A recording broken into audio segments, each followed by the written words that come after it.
تتخيلوا عشاق مانشستر يونايتد ان اخر انتصار لكم على ليفربول في الانفيلد كان في عام 2016؟ تتكلم اكثر من 9 سنوات مانشستر يونايتد ما قدر يفوز على نادي ليفربول في الانفيلد، واكبر نتيجه 7-0 لليفربول، وكانت فضيحه. ولكن هذا الموسم نتكلم شوي بمنطقيه اكثر. ليفربول يعيش يمكن اسوأ مواسمه بعد الموسم الاخير لكلوب.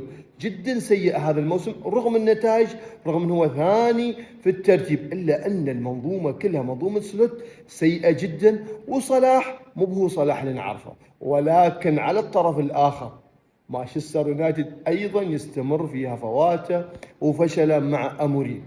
توقعاتكم من راح يفوز اليوم؟ وفوز اليوم جدا مهم. اول حاجه 3 انديه، فوز مهم لمانشستر يونايتد ان على الاقل يرجع يرتب المباريات وثقه المدرب.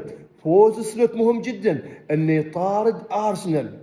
وخساره او تعرقل ليفربول مهم جدا لارسنال يعزز صدارته. توقعاتكم كم تكون النتيجه؟